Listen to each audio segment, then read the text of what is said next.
Welcome back. For today's video, got three polls that I want to go over. One of them taking a look at the national picture of the 2020 Democratic primary, and then also two state-specific results looking at New Hampshire as well as Arizona. And then just as a broader picture, what kind of effect these key progressive endorsements are having on Senator Bernie Sanders. Now, getting key progressive endorsements like Sanders was able to grab, of course, from Alexandria Ocasio-Cortez and the biggest rally that's been held thus far in this 2020 Democratic primary field. We're starting to see polls that have come out after that point in time, so they can have an impact, and we'll see that as we go through this data. But then also, of course, getting other progressive endorsements like Rashida Tlaib and Ilhan Omar. And it's not just a short-term impact. Of course, we're going to see changes here and there in the short term, but this can also have a very dramatic longer-term impact because these are key surrogates that can go around and help you campaign, expand your base, and just the awareness of your candidacy. So, like I said, you can start seeing a little bit of the impact in the short term, but it also can have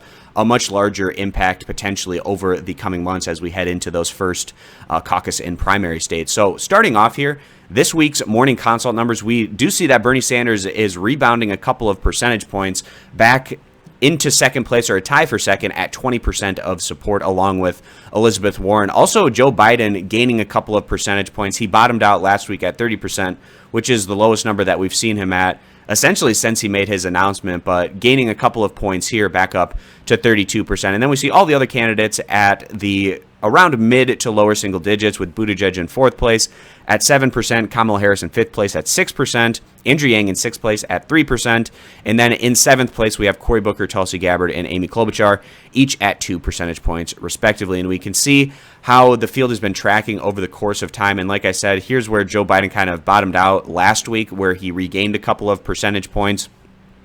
And then we see that Elizabeth Warren topped out there for a few weeks at 21% and just receding 1 percentage point back into a tie with Bernie Sanders. Sanders was at 19 points for a while, dipped down to 18, but back up to 20% of support, again following some of these key progressive endorsements that he's been able to pull in. And then after this past round of the Democratic debate that we had in mid-October, we can see that Buttigieg has gained a couple of percentage points. He was at 5% of support. Now he's up there at 7%, and Kamala Harris has flatlined over the past couple of months, right at about 6% of support. And then going down, and it's really interesting to take a look at the second choice among these top 5 candidates, who their supporters would vote for if they didn't have the opportunity to vote for their first choice. And it's very similar among the top 3 candidates in particular. So with Biden supporters, it's Warren at 28%, Sanders at 26%. With Warren supporters, their second choice, 28% for Bernie Sanders, 25% for Joe Biden.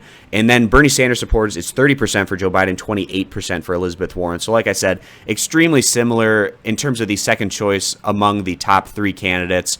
And then one area where Elizabeth Warren could really help her cause as we move our way through the Democratic primary process is the fact that she is the second choice among Buttigieg and Harris supporters. So, and quite significantly so, with Buttigieg up there at 28% being the second choice, and then Harris, she's at 25% of the second choice among those voters. So that's a possible positive catalyst for Warren if there's a time where Buttigieg or Harris decide to drop out of this field. And then we take a look at the favorable, unfavorable numbers. And again, this week, Bernie Sanders showing the strongest positive differential between his favorable, unfavorable, followed by Joe Biden, and then Elizabeth Warren right after that. And you can see how all the other candidates fare in terms of the favorable numbers in the green and then the unfavorable in the red on all these particular candidates. So that is how the field is shaping up at this point in time in this week's morning consult. Now I have 2 state-specific polls going over and taking a look at New Hampshire, a very important state. It's the second result that we're going to get, of course, coming right after Iowa. And we can see Bernie Sanders rebounding back into first place in this one at 21% of support, followed by Elizabeth Warren at 18%, Joe Biden at 15%, Pete Buttigieg at 10%, and then you have Andrew Yang, Amy Klobuchar, and Tulsi Gabbard, each at 5 percentage points respectively. Now, New Hampshire is a state that is very close in proximity to Massachusetts as well as Vermont, where Senators Bernie Sanders and Elizabeth Warren are obviously representing those respective states. I think that has likely a positive impact on Sanders and Warren having success in New Hampshire, but also the fact that they're the 2 clear most progressive candidates among the top tier of candidates. And New Hampshire, especially in a Democratic primary, can really go for a lot of these progressive type policies. That's why part of the reason why we saw Bernie Sanders have so much success in the state back in 2016, beyond just the fact that it's the neighboring state to Vermont. But Sanders also outperformed the polls by, I think, around 6 percentage points in New Hampshire back in 2016. And it's a situation specifically in New Hampshire. Occasionally we get a poll where, for instance, Joe Biden's in first place, and I don't necessarily think that that is likely to happen, not just given the proximity to Warren and Sanders in terms of that geographical location, but also just in terms of what we saw back in 2016, where the progressive candidate did quite a bit better than the more centrist establishment candidate, which would have been Hillary Clinton at that point in time. And you can see how these numbers have been tracking over time, where in this last New Hampshire poll, we had Biden in first place at 24%, really falling off quite a bit in this one, down to 15% of support. Then we see Sanders gaining a couple of percentage points, while Elizabeth Warren just receded 1 percentage point, and those are the numbers that we're seeing in this particular result in New Hampshire. Now I want to go over and take a look at some very interesting numbers out of the state of Arizona, which is expected to be a very close competitive race, not just on the presidential level when we get into the general election, but also in terms of a Senate seat that the Democrats could possibly be picking up. So we can see in the Democratic primary in Arizona, we have Biden in first place at 28%, followed by Warren and Sanders, who are essentially tied at 21 percentage points. And then Buttigieg showing decent strength here at 12%, Andrew Yang at 5%, Kamala Harris at 4%, which is a really bad number for Harris considering the neighboring state is California, where she is the senator from, and then Gabbard and Klobuchar, as well as O'Rourke, each at 2 percentage points respectively. Also a really bad poll here for O'Rourke, just a couple of states over from, obviously, Texas. He was the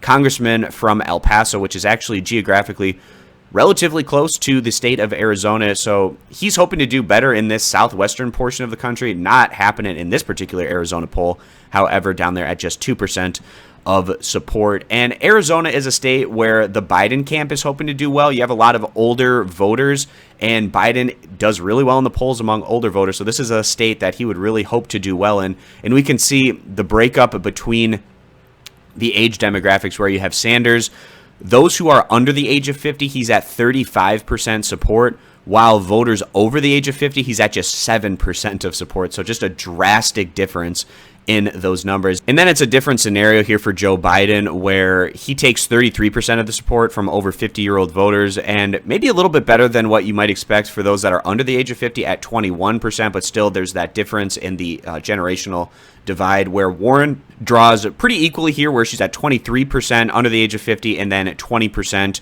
over the age of 50. And also Andrew Yang, really interesting, where the 18 to 29-year-old demographic, he's at 19% of support. And this doesn't surprise me given his online presence, and that's basically how he's been able to expand his efforts, is having more success online than a lot of these other candidates. Looking at some more interesting numbers from this Arizona poll, expanding to not just the Democratic voters, but also bringing in independents and Republicans, we see a very close general election race where Biden and Trump are each at 50 percentage points, Warren and Trump each at 50%, and then Trump at 51, Bernie Sanders at 49. So all pretty similar in terms of Biden, Warren, and Sanders versus Trump in the state, but Biden showing just a slight bit of more strength in his head-to-head than what we're seeing from Warren against Trump, as well as Sanders against Trump. Although it is 50-50 in the Biden-Warren scenario, it is just a slightly stronger 50% for Biden, but at the end of the day, well within that margin of error, and just showing how close this state is likely to be a battleground scenario going into 2020. And then also, interestingly, taking a look at what's going to be a fascinating Senate race, where Mark Kelly at 46%, and then the appointed Republican Senator Martha McSally at 45%. So Mark Kelly eking out a 1 percentage point strength advantage over over McSally in this particular poll. So those are all the numbers that I wanted to touch on here, looking at those two state-specific results as well as the national numbers. And we saw in this week's Morning Consult numbers, Bernie Sanders gaining, as well as in the updated numbers out of New Hampshire, where he had gained back into first place. So perhaps some positive signs coming out of these key progressive endorsements that he's been able to get over the past week or so. And we'll see what kind of an effect that this maybe continues to have as we work our way towards those early caucus and primary states towards the beginning of next year. So I appreciate you guys stopping on in. Consider subscribing to my YouTube channel, and hope to see you guys back here for my next video.